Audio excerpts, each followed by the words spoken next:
Oh, hey. Hey there. Alright, look. I gotta be quick about this. But I'm here to help you make a decision. A decision that was quite difficult for me to make. But hopefully this video is going to help you make the decision.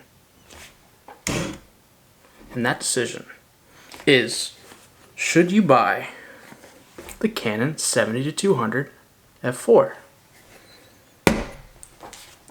I know, crazy, right? Who would buy an f4 70-200? Who would do such a thing? Well, I accidentally, I did it, I bought it. And it's because of this lens right here. The 70-200 f2 Sigma EF. That weighs a lot. If you couldn't tell, it's pretty big. It's pretty big compared to, well, to this lens, as you can see. And yeah, that's why I bought this lens, because that one's way too big to be carrying around in your backpack when you're hiking, at elevation, when you live at sea level, and to carry around all the time anyway. But let's talk about it. Let's talk about this lens. So it's an f4, and you would think, but I need the f2.8. Wrong. You don't need it. Video over. You don't need to go any farther. You don't need the f2.8. Just buy the f4. But if you do want to hear some more, this lens is pretty awesome, not gonna lie. I'm an f2.8 fanboy. I usually don't buy lenses that are anything, well, that don't open up to f2.8 or wider. So yeah, this was quite a fucking, it was quite the deal for me to buy an f4. And I have to say, I don't regret it at all. I thought I was gonna regret it. I thought that the f4 was really gonna do me in, like one stop of light was just gonna ruin every part of the fun of taking pictures with a 70-200, and well, it didn't. In fact, this is the reason I'm making this video, because I don't make videos on YouTube ever, except for drone footage and a video about how terrible Canon is about, well, hoarding their lens mount. I usually don't make videos, but I felt compelled to make a video about this lens to try and help you make a decision. And what I'm going to tell you is just buy this. If you're thinking about buying a 70-200 for the Canon system, there are obviously, this isn't for Sony. It's a Canon lens. We're talking about Canon. For Canon, if you're thinking about buying the 70-200, just buy this one.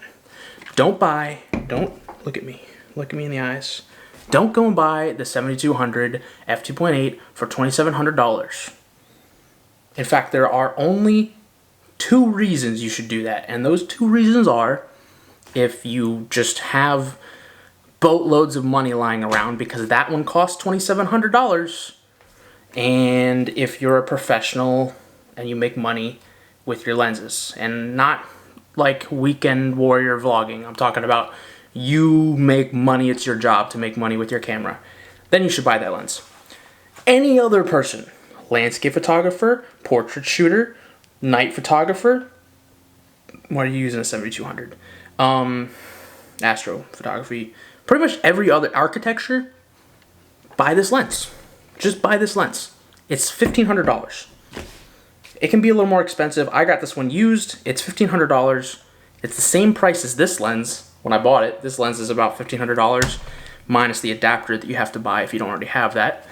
So just buy this one. This one's $1,500. The f2.8 is $2,700. It's about an $1,100 difference, US. So that means, and let's talk about something real quick. This lens weighs 1.5 pounds. It's that big compared to this lens here, just for comparison, the Sigma. That's how big it is. It's tiny. This is a 15-35. You're watching me on it. It's the same size. In fact, it's almost smaller. It's almost smaller than the 15-35. Okay? This lens is tiny. It fits in your bag. You could probably stuff it in your pocket. 1.5 pounds, 77mm filter thread. What's not to love about this lens? This lens is amazing. You can go watch some of the other people's videos about how sharp it is and how awesome it is. If you're pixel peeping, I'm telling you right now, if you're not pixel peeping, these things look phenomenal. Every picture, I'll put some up for you guys that you can see, to also show you, like, I've got some really nice depth of field with the f4. This is just an amazing lens. You should buy this one, not the $2,700 one, except if you're in those two categories that I already listed, a professional making money, or you just have $2,700 lying around.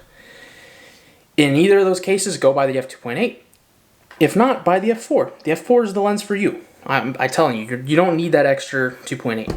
And now that I listed the specs for this, I'll list the specs for the f2.8. It's 2.5 pounds. It's slightly larger in the body because it doesn't have this little dip. It's slightly larger. It weighs a pound more. I think it has about the same extension on the zoom. Same filter size, you know, all of that. It has a collar that comes with it. This is a collar, if you didn't know. This thing that goes on it that can twist around and you can mount to your tripod. This one doesn't have one because you don't need it. It's not heavy enough. It weighs a pound and a half. Yeah, the only benefit you get of spending the extra $1,100 is you get one stop of light. That's it. One stop of light from f2.8 to f4. That's it. That's the only thing you get for an extra $1,100. Nobody in their right mind, unless you make money, like make real money with your camera, nobody in their right mind is going to buy this lens, okay? You shouldn't. I'm telling you, you shouldn't do that. This is the lens you should buy. The Canon RF 7200 f4. Buy this one. Look no further. Look at no other videos except for the sharpness tests and all that other good stuff like Christopher Frost. Watch his video on the sharpness if that's really a concern for you, but it shouldn't be because, well, this lens is sharp. It's probably one of the sharpest lenses I've ever shot. This lens doesn't even compare to sharpness. It's a really nice lens. I love this lens, but it's not as sharp as this one. It takes amazing photos. I spent all Easter weekend. I didn't put a single other lens on my camera. I shot nothing but this lens. I didn't even take my bag with me. I took this lens, a couple of batteries, that's it, and my camera body, an R5, and that's all I took. And I took this lens. No other lenses came with me, and I shot all Easter weekend with it, 4 days, and I love this. This lens is amazing, hands down, amazing lens, amazing sharpness, you know, amazing quality in picture, amazing build quality. Don't be concerned about the weather sealing. Buy Canon's care pack. If you have a weather sealing issue, just send it into them. It's worth the money if you ever run into it. But this is a Canon L series professional lens. It's got the red ring. The weather sealing is good. And again, if you run into any issues with the weather sealing, well, it's first of all, it's under warranty, and then you buy the Canon care pack and it's not even a problem. Big deal. Don't be concerned about the weather sealing.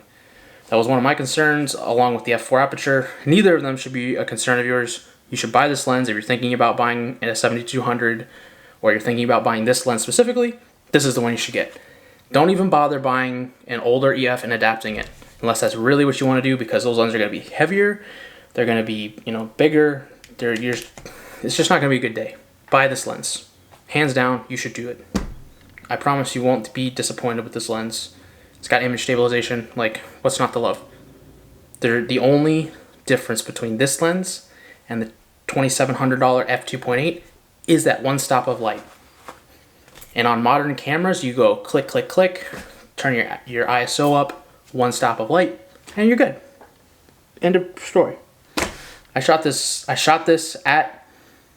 in cloudy conditions at a location where I live.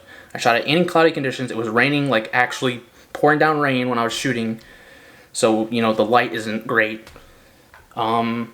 And I didn't have any issues. I had enough shutter speed to do stop motion for most stuff. Maybe not sports, but, you know, if you're shooting sports, maybe buy the f2.8, but really you should just bump up your ISO a little bit and you'll be fine. Jared Polin has a good video on shooting. He shot the hockey on this lens, I think. Go watch his shit. I mean, this is the lens to buy. You're saving so much money that you could buy another lens that has a better aperture that you could use for shooting in lower light conditions. Like this lens right here. This is a Sigma EF 50mm 1.4. This lens is less than $1,100 used. It's less than $1,100 new. You could buy this lens and an adapter for this for less money than you could buy the $2,700 f2.8. Just don't do it. It's not worth it.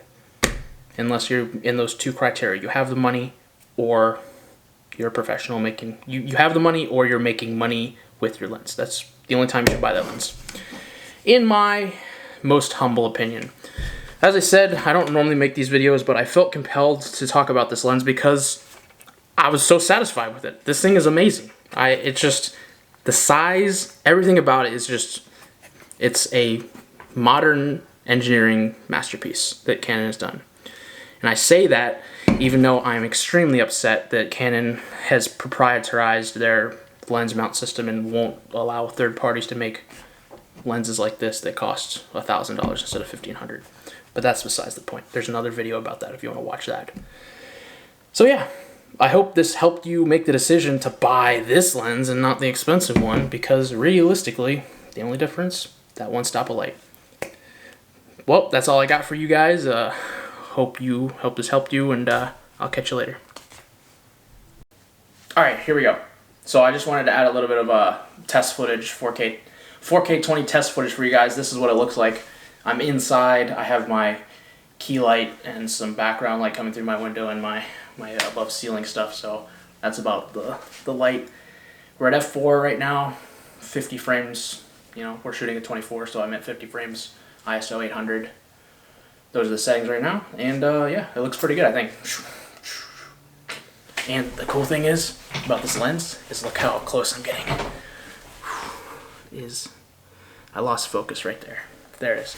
That's how close you can focus. This is the close focus distance right here, right about there. It's about as close as you can get. So yeah, great for portraits. You might be able to get. Let's see if I switch it to manual. If I can. Yeah, there's some more in there. Where's my? Yeah, there we go. So let's see where I get in focus here. Out of focus, right about there. So actually, this is right about where your focus is. That's as close as you can get if you manual focus in, and it'll probably work better in photo mode than video. Sorry, I'm looking at my screen over here. So yeah, no, there you have it.